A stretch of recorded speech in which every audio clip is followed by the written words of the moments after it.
العالمين والعاقبة للمتقين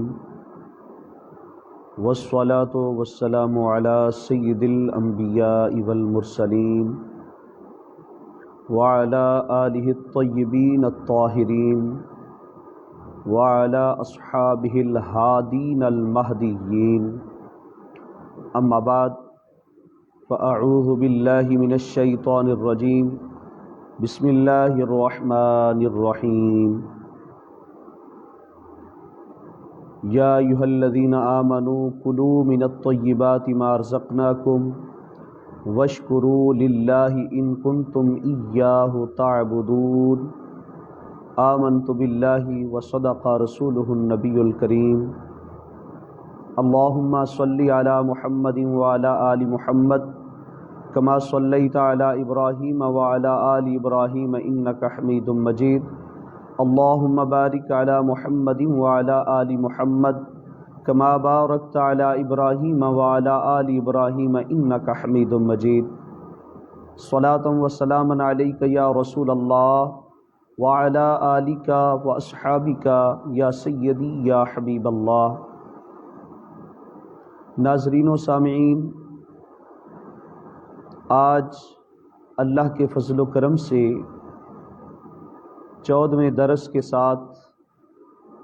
اور 14ویں لیکچر کے ساتھ حاضر خدمت ہیں۔ اللہ پاک ہماری اس کاوش کو قبول و منظور فرمائے۔ سامعین و ناظرین، اسلام سے پہلے جو حرام چیزیں تھیں ان کا دائرہ کار وسیع تھا کہ لوگ اپنی مرضی سے جس کو چاہتے حلال کہتے، جس کو چاہتے حرام کہہ دیتے۔ ان دنوں میں ان کی جو حرام کردہ چیزیں تھیں وہ زیادہ تھیں، لیکن اسلام نے یہ اصول دے دیا، یہ قاعدہ اور کلیہ بتا دیا کہ حلال وہ ہے جسے اللہ اور اس کا رسول حلال کہیں، اور حرام وہ ہے جسے اللہ اور اس کا رسول حرام کہے۔ یعنی کسی کی مرضی نہیں چلے گی، کوئی بھی اپنی مرضی کے مطابق کسی چیز کو حرام نہیں کہے گا۔ اسلام نے حلال چیزوں کا جو دائرہ کار ہے اسے وسیع کر دیا، یعنی جو چیزیں حرام تھیں ان کا ذکر کر دیا اور فرما دیا اس کے علاوہ جو ہیں وہ سب حلال ہیں۔ یعنی حرام کا ذکر کرنے کے بعد جو حرام چیزیں تھیں ان کو بتا دیا کہ یہ چیز حرام ہے، اور اس کے بعد بتا دیا اس کے علاوہ جو چیزیں ہیں وہ حلال ہیں۔ مثال کے طور پر جن سے نکاح کرنا حرام ہے ان کا ذکر کر دیا اللہ پاک نے۔ یہ 5ویں پارے کے آغاز پر اور 4تھے پارے کے آخر پر فرما دیا حرمت علیکم امہاتکم و بناتکم و اخواتکم و عماتکم و خالاتکم و بنات الاخ و بنات الاخت و امہاتکم اللاتی ارضعنکم و اخواتکم من الرضاع و امہات نسائکم و ربائبکم اللاتی فی حجورکم من نسائکم اللاتی دخلتم بہن فإن لم تكونوا دخلتم بهن فلا جناح عليكم وحلائل أبنائكم الذين من أصلابكم وأن تجمعوا بين الأختين إلا ما قد سلف إن الله كان غفورا رحيما۔ تو اللہ رب کائنات نے جن سے نکاح کرنا حرام تھا ان کا ذکر کر دیا، فرمایا تمہاری مائیں حرام ہیں تم پر، اور فرما دیا تمہاری بیٹیاں، تمہاری بہنیں، تمہاری پھوپھیاں، تمہاری خالائیں، تمہاری بھتیجیاں، تمہاری بھانجیاں، اور تمہاری ردائی مائیں، تمہاری ردائی بہنیں، تمہاری و امہات نسائکم، تمہاری ساسیں، و ربائبکم، اور تمہاری وہ ربیبہ جو تمہاری عورتوں کی گود میں ہے جن کے ساتھ تم دخول کر چکے ہو، اور وحلائل ابنائکم الذین من اصلابکم، اور تمہاری جو بوئے ہیں یہ تم پر حرام ہیں، وان تجمعوا بین الاختین، دو بہنوں کو ایک نکاح میں جمع کرنا حرام ہے، والمحصنات من النساء، اور جو شادی شدہ عورتیں ہیں وہ تم پر حرام ہیں۔ اس کے بعد اللہ پاک نے فرما دیا وَأُحِلَّ لَكُم مَّا وَرَاءَ ذَلِكُمْ، یعنی یہ رشتے حرام ہیں، اس کے علاوہ جو ہیں وہ حلال ہیں۔ اسی طرح کھانے پینے کے لحاظ سے جو چیزیں حرام تھیں ان کا اللہ جل شانہ نے ذکر کر دیا، جبکہ اس سے پہلے جاہلیت کے اندر یہ نظریہ تھا، جیسا کہ قرآن پاک نے بیان کیا ہے وَقَالُوا هَٰذِهِ أَنْعَامٌ وَحَرْثٌ حِجْرٌ، اور انہوں نے کہا کہ یہ جو چوپائے ہیں اور جو کھیتی ہے یہ رکاوٹ ہے، لا يطعمها، اسے نہیں کھا سکتے، الا من نشاء، مگر ہم جسے چاہیں، یعنی یہ ان کا خیال تھا۔ تو انہوں نے جو حرام چیزیں تھیں وہ زیادہ کی ہوئی تھیں، اور اپنی مرضی سے کہہ دیتے تھے کہ یہ چیز ہمارے مردوں کے لیے حلال ہے، جیسے کہ یہ سورہ انعام کی جو آیات ہیں یہ بتا رہی ہیں، یہ 139 نمبر آیت جو ہے سورہ انعام کی، اس میں یہی بیان کیا گیا ہے کہ وہ اپنی مرضی سے کہتے تھے کہ یہ ہمارے مردوں کے لیے ہے، یہ ہماری عورتوں کے لیے ہے، اس میں سارے شریک ہیں۔ یعنی اس طرح کا نظریہ جو ہے انہوں نے بنا رکھا تھا کہ حرام چیزیں جو ہیں ان کا دائرہ کار وسیع کر رکھا تھا، مگر اسلام نے انہیں بتا دیا۔ ایک اللہ رب کائنات نے یہ ارشاد فرمایا یا ایھا الناس کلوا مما فی الارض حلالا طیبا، اے لوگو تم کھاؤ جو زمین میں حلال طیب ہے، یعنی جو حلال پکیزہ چیزیں ہیں ان کو کھاؤ۔ اب یہاں پر یعنی سب کو خطاب کیا گیا، یعنی لوگوں میں سارے آ جاتے ہیں، یہودی بھی، عیسائی بھی، کافر بھی، مشرک، مجوسی، جتنے ہیں سارے کے سارے، اور مسلمان سب آ جاتے ہیں۔ اس کے بعد بطور خاص اللہ رب کائنات نے اہل ایمان کو یوں ارشاد فرمایا یا ایھا الذین آمنوا کلوا من الطیبات ما رزقناکم واشکروا للہ ان کنتم ایاہ تعبدون، فرمایا اے ایمان والو تم حلال پکیزہ چیزیں کھاؤ جو ہم نے تمہیں رزق دیا ہے، واشکروا للہ، اور اللہ کا شکر ادا کرو،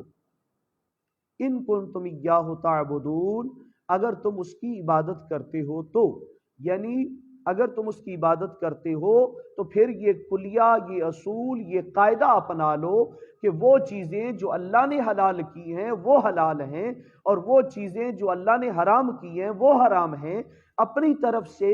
اپنے من سے کسی چیز کو حرام نہ کہو، یہ حیثیت اللہ پاک نے کسی کو دی ہی نہیں ہے کہ کوئی محمد پاک کے علاوہ اور اللہ پاک کے علاوہ کوئی بندہ جو ہے کسی چیز کو حرام کہے، اللہ نے کسی کو یہ حیثیت ہی نہیں بخشی ہے، بلکہ اللہ پاک نے یہ حیثیت اپنے پاس رکھی ہے اور اپنے محمد مصطفیٰ اپنے پاک نبی کو عطا کی ہے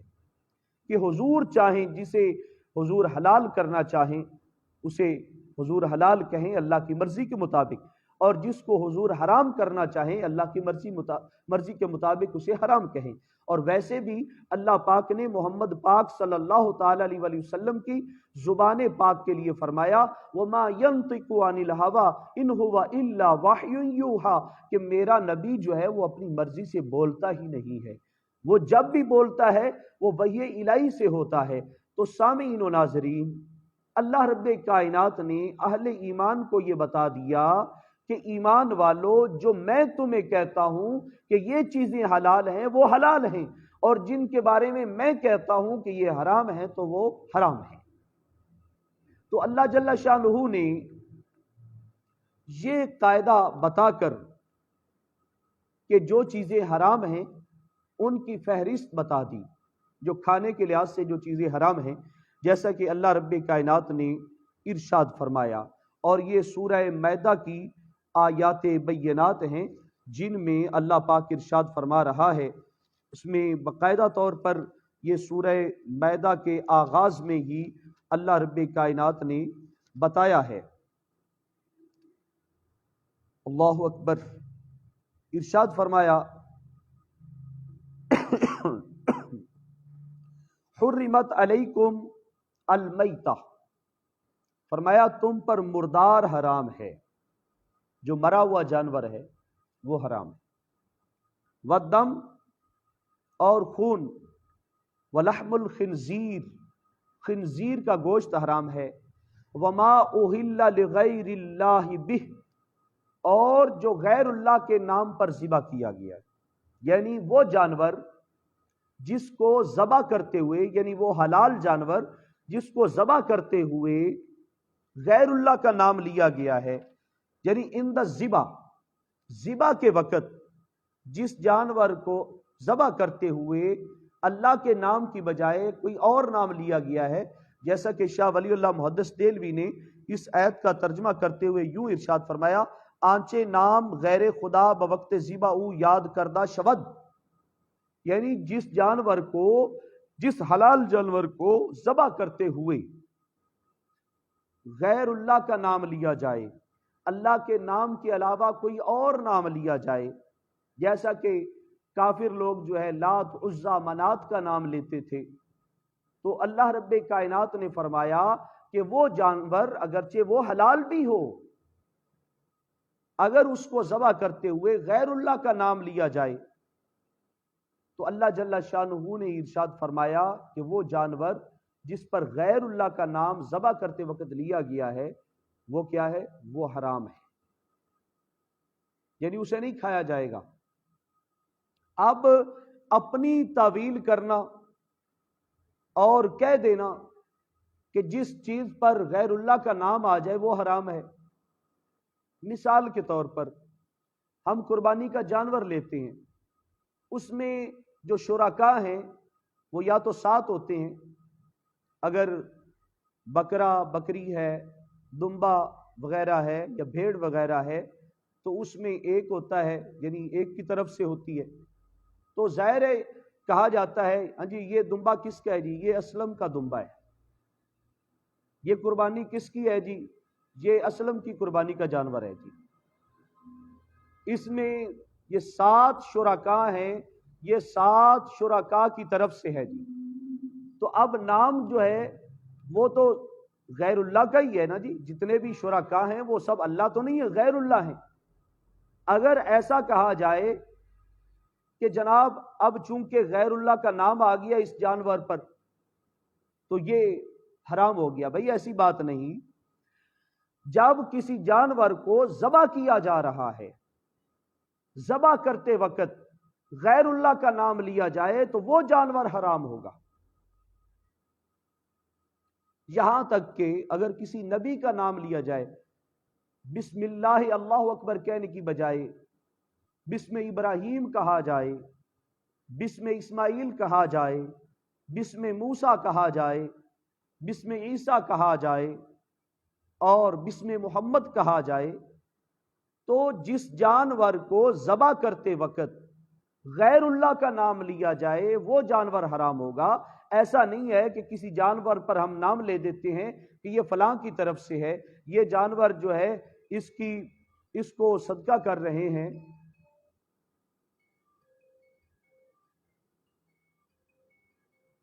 اس جانور کو یہ صدقے کا جانور ہے اور فلاں شخص کی طرف سے ہے، تو اس طرح سے وہ جانور حرام نہیں ہوگا۔ اگرچہ کہا جائے کہ یہ جانور جو ہے اسے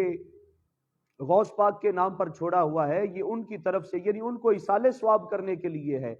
یا محمد پاک صلی اللہ تعالی علیہ وسلم کو ایصال ثواب کرنے کے لیے ہے، لیکن جب جانور کو ذبح کریں تو بسم اللہ اللہ اکبر سے ذبح کریں تو وہ جانور حرام نہیں ہوگا، وہ جانور حلال ہوگا۔ اسی لیے یہ قاعدہ یاد رکھنا چاہیے کہ جب اللہ پاک فرما رہا ہے وَمَا أُهِلَّ لِغَيْرِ اللَّهِ بِهِ، کہ جس جانور کو ذبح کرتے وقت اللہ کا نام لیا جائے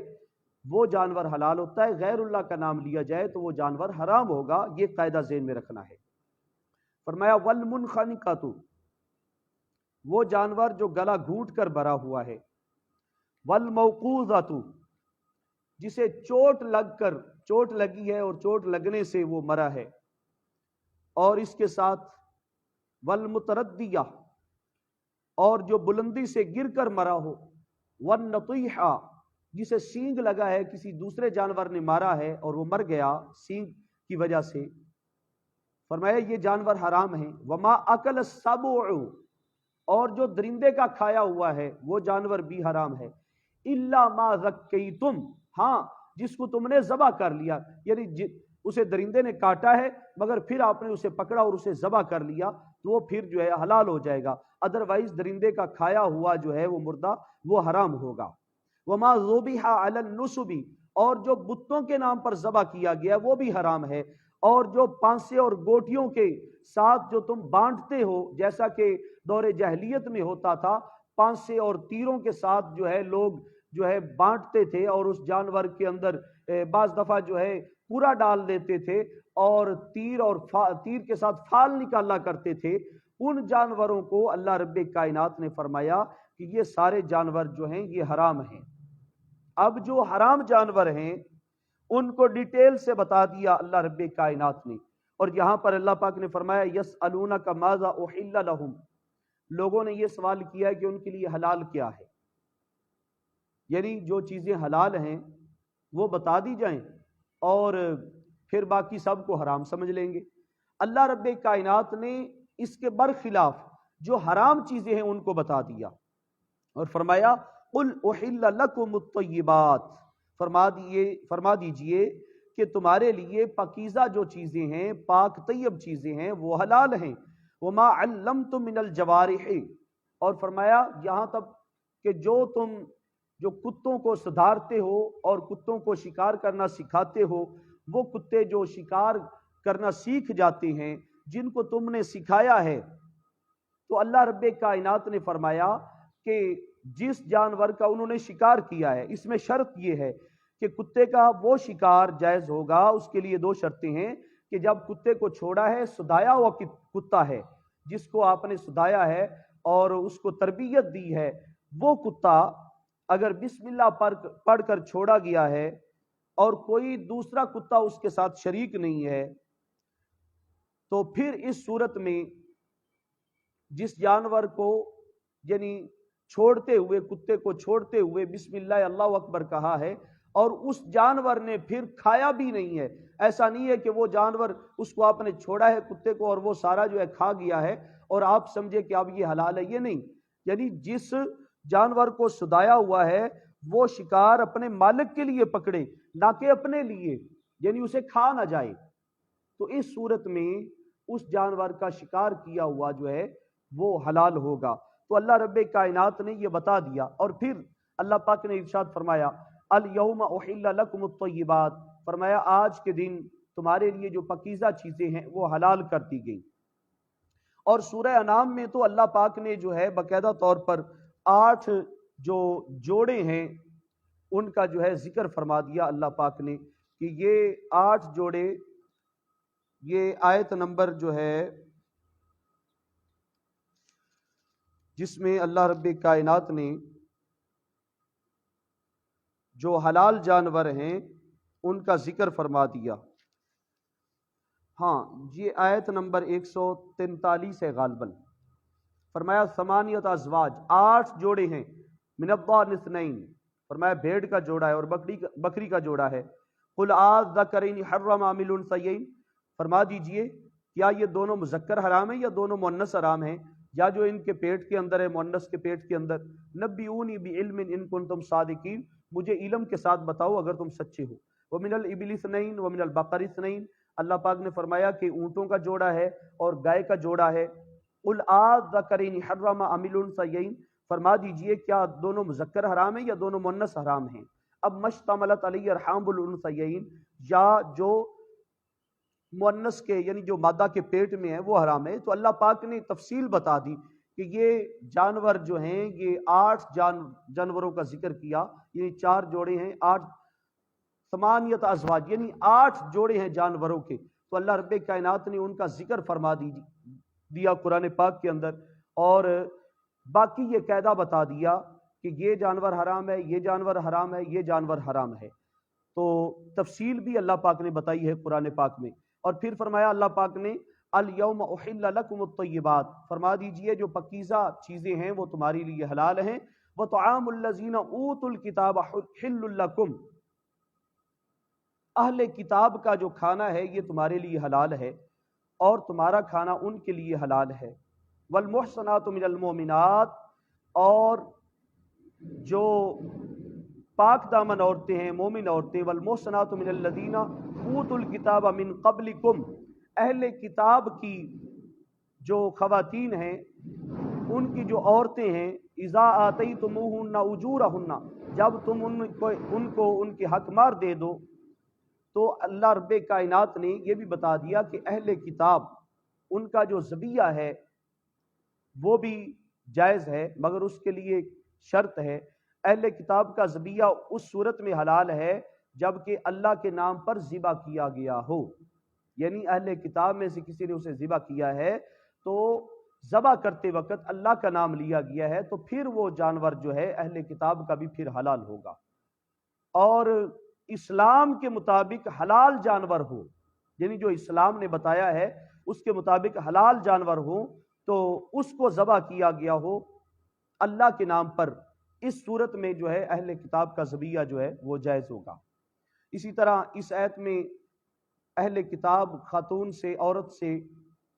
نکاح کرنے کے حوالے سے بتایا گیا ہے، مگر اس میں بھی شرط ہے کہ اہل کتاب کی جو لڑکی ہے وہ داہریہ نہ ہو، داہریہ مذہب سے تعلق نہ رکھتی ہو، بلکہ اپنے مذہب کے اصولوں کو مانتی ہو اور وہ اصل کے اعتبار سے یہودیہ یا عیسائیہ ہو، اسلام سے مرتد نہ ہوئی ہو. یعنی ایسا نہیں ہے کہ پہلے وہ مسلمان تھی اور مسلمان ہونے کے بعد یہودیہ یا عیسائیہ ہوگی، اس سے جائز نہیں ہے، یعنی مرتد نہ ہو. اور اس میں بھی علماء کرام نے احتیاط بتایا ہے اور فرماتے ہیں لیکن بلا ضرورت شدیدہ ایسا کرنا مکروہ ہے کہ جب آپ کو مسلمان خاتون کی اس کے ساتھ تم شادی کر سکتے ہو، وہ تمہیں اویل ہے، تو پھر تمہیں یہ ضرورت نہیں ہے کہ کسی اہل کتاب سے عورت سے شادی کرو. تو اللہ رب کائنات نے جو حلال ہیں ان کا ذکر فرما دیا، یہاں تک کہ اہل کتاب کے ذبیحے کا بھی ذکر کر دیا کہ اگر وہ اللہ کے نام پر ذبح کیا گیا ہے تو وہ پھر جو ہے جائز ہوگا، اس کا کھانا بھی جائز ہوگا. اب یہاں پر حدیث مصطفیٰ صلی اللہ تعالی علیہ وسلم کے ساتھ میں عرض کرتا ہوں کہ سرکار دو عالم صلی اللہ تعالی علیہ وسلم نے بھی، یعنی قرآن پاک نے تو بتا دیا کہ یہ چیزیں حرام ہیں اور حلال کا دائرہ کار وسیع ہے. اب سرکار دو عالم صلی اللہ تعالی علیہ وسلم نے بھی ایک اصول دے دیا، ایک قاعدہ دے دیا. ان ابن عباس رضی اللہ تعالیٰ عنہ قال نہا رسول اللہ صلی اللہ علیہ وسلم ان کل ذی ناب من السباع وان کل ذی ناب مخلب من الطیر، ان کل ذی مخلب من الطیر، فرمایا کہ درندوں میں سے جو داڑھ کے ساتھ، جو کچلی کے ساتھ، جو دانتوں کے ساتھ شکار کرتا ہے وہ حرام ہے، اور پرندوں میں سے جو پنجے کے ساتھ شکار کرتا ہے وہ حرام ہے. تو اس حوالے سے البدائع والصنائع کی عبارت میں پیش کر رہا ہوں. فالحیوان فی الاصل نوعان، وہ فرماتے ہیں کہ حیوان کی، جانور کی دو قسمیں ہیں. نوع یعیش فی البحر، ایک جانوروں کی وہ قسم ہے جو دریا میں ہوتی ہے. ونوع یعیش فی البر، ایک وہ قسم ہے جو خشکی پر ہے. اما الذی یعیش فی البحر من الحیوان، فرمایا کہ وہ جانور جو دریا کے اندر ہیں ان میں سے الا السمک خاصہ، صرف مچھلی جو ہے وہ حلال ہے. جو آبی مخلوق ہے یعنی دریا کے اندر جو رہنے والی ہے ان میں سے مچھلی کو جو ہے حلال کہا گیا ہے. اور یہ بات جو ابھی میں کر رہا ہوں یہ امام اعظم ابو حنیفہ کے مذہب اور مسلک کے مطابق کر رہا ہوں. اما الذی یعیش فی البر، فرمایا جو خشکی پر رہتے ہیں ان کی تین قسمیں ہیں. ایک وہ قسم ہے ما لیس لہ دم اصلا، کہ وہ جانور جن کے اندر بالکل خون نہیں ہوتا، یعنی جو خشکی پر رہتے ہیں جن میں خون نہیں ہوتا، جیسے بھیڑ ہے، مکھی ہے، مکڑی ہے، گبریلا ہے، بچھو ہے، یہ سب حرام ہیں سوائے ٹڈی کے۔ ٹڈی کے علاوہ یہ جن کا نام لیا گیا ہے ما لیس لہ دم اصلاً، جس کے اندر خون ہی نہ ہو، یہ سب حرام ہیں سوائے ٹڈی کے۔ وما لیس لہ دم سائل، دوسری قسم جو ہے وہ بتائی گئی ہے کہ جن کے اندر بہنے والا خون نہیں ہوتا، دم مسفو نہیں ہوتا، جیسے سانپ ہے، مینڈک ہے، گرگٹ ہے، چھپکلی ہے، گو ہے، چوہا ہے، نیولا ہے، چھچھوندر ہے، یہ سب کے سب حرام ہیں۔ پھر فرما دیا گیا وما لہ دم سائل، اور وہ جانور جن کا خون بہتا ہے، جن میں دم مسفو ہے، اس کی پھر دو قسمیں، مستانس، مستوحش۔ فرمایا کہ پالتو جانور ہو سکتے ہیں اور جنگلی جانور۔ پھر اس کو مزید ڈیٹیل سے بیان کیا، المستانس یعنی پالتو جانور جو ہیں، ان میں سے اونٹ ہے، گائے ہے، بکری ہے، تو یہ جانور جو ہیں ان کو حلال کہا گیا ہے، یہ جانور حلال ہیں سوائے گدھے کے اور کھچر کے۔ ویسے بھی اللہ پاک نے قرآن مجید میں فرمایا وَالْأَنْعَامَ خَلَقَهَا لَكُمْ فِيهَا دِفْءٌ وَمَنَافِعُ وَمِنْهَا تَأْكُلُونَ، فرمایا کہ چوپائے یہ تمہارے لیے پیدا کیے ہیں، اور اس میں تمہارے لیے جو ہے سکون بھی ہے، اس میں تمہارے لیے تپش کا سامان بھی ہے، تمہارے لیے منافع ہے، اور ان میں سے تم کھاتے بھی ہو۔ لیکن اللہ پاک نے کچھ جانوروں کا نام لے کر یہ فرمایا کہ یہ تمہاری سواری کے لیے، والخیل والبغال والحمیر لترکبوها وزینہ، فرمایا جو گھوڑے ہیں، جو کھچر ہیں، جو گدھے ہیں، یہ سب کس لیے ہیں؟ لترکبوها، یہ تمہاری سواری کے لیے ہیں۔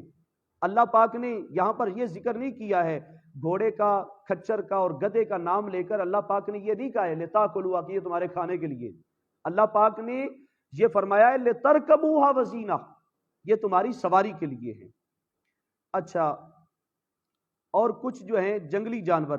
جیسے ہرن ہے، نیل گائے ہے، جنگلی گدھا ہے، جنگلی اونٹ ہے، یہ سب جو ہیں یہ حلال ہیں۔ اس کے بعد وہ جانور، وہ پالتو جانور جو پنجوں سے شکار کرتے ہیں، جیسے کتا ہے، بلی ہے، تیندوا ہے، یہ سب حرام ہیں۔ اس کے ساتھ جنگلی درندے جو دانتوں سے شکار کرتے ہیں، مثلا شیر ہے، گیدڑ ہے، بھیڑیا ہے، بجو ہے، چیتا ہے، لومڑی ہے، بندر ہے، ریچھ ہے، سنجاب، یہ سب حرام ہیں۔ وہ جنگلی پرندے جو پنجوں سے شکار کرتے ہیں، جیسے چیل، کوا، گدھ، الو، باز، شہین، عقاب وغیرہ، یہ سب حرام ہیں۔ وہ پالتو پرندے جو دانہ چنتے ہیں، مثلا مرغی، بطخ، مرغابی، بٹیر، کوئل، بلبل وغیرہ، یہ حلال ہیں۔ وہ جنگلی پرندے جو دانہ چنتے ہیں، مثلا کبوتر، فاختہ، چڑیا، چکور اور بگلا، قمری وغیرہ، یہ سب حلال ہیں۔ تو آج کے اس درس میں، آج کے اس لیکچر میں ہم نے کوشش کی ہے کہ وہ جانور جو حلال ہیں اور وہ جانور جو حرام ہیں ان کا ذکر کر دیا قرآن و حدیث کے مطابق، اور اس اصول کو فالو کرتے ہوئے، اس قاعدے کو فالو کرتے ہوئے کہ جو اللہ اور اس کے رسول محمد مصطفیٰ صلی اللہ تعالیٰ علیہ وسلم نے قاعدہ کلیہ بنا دیا ہے۔ اور یاد رکھنا چاہیے کہ اسلام نے جو تصور دیا ہے حلال جانوروں کا، یعنی حلال جانوروں کا تصور وہ وسیع ہے، اور حرام کو محدود کر دیا، جو حرام تھے ان کو اللہ پاک نے بیان کر دیا۔ اب آخر میں پھر میں یہ کہنا چاہوں گا کہ وہ جانور یا وہ چیزیں جن کو اللہ پاک نے حرام کیا ہے وہ حرام ہیں، یا محمد پاک صلی اللہ علیہ وآلہ وسلم نے جن کو فرمایا ہے وہ حرام ہیں، یعنی جن کا ذکر حضور نے کر دیا، جیسا کہ میں نے حضرت عبداللہ بن عباس رضی اللہ تعالیٰ عنہ آپ کی حدیث پاک جو ہے پیش کی ہے، آپ کی روایت کردہ حدیث پاک، اور جس میں سرکار فرماتے ہیں کہ درندوں میں سے جو اپنی کیچلی اور دانتوں کے ساتھ جو ہے شکار کرنے والا ہے، اور پرندوں میں سے جو اپنے پنجے کے ساتھ شکار کرنے والا ہے، سرکار نے اس سے روک دیا۔ یہ اصول جو ہے یہ سرکار نے بتا دیا۔ تو پتہ چلا کہ جس چیز کو اللہ نے حرام کیا ہے وہ حرام ہے. کوئی بندہ، کوئی مولوی جو ہے کسی چیز کو حرام نہیں کہہ سکتا. اسی لیے ناجائز طور پر جو حلال چیزیں ہیں ان کو حرام نہ کہا جائے. بھی کسی چیز پر قرآن پاک پڑھنے سے کوئی چیز حرام نہیں ہوتی، بلکہ قرآن پاک جس پر پڑھا جائے، اگر آپ بسم اللہ الرحمن الرحیم کسی کھانے والی چیز پر پڑھتے ہیں تو فرمایا شیطان نہیں آ سکتا. تو برکت کے لیے جس کھانے کے اوپر جو ہے قرآن پاک پڑھا جائے تو وہ کھانا جو ہے وہ بھی حرام نہیں ہو جاتا. اس لیے حرام کہنے کا اختیار جو ہے وہ اللہ کے پاس ہے یا محمد مصطفیٰ کے پاس ہے. اللہ پاک ہم سب کو سمجھنے کی توفیق عطا فرمائے. آمین.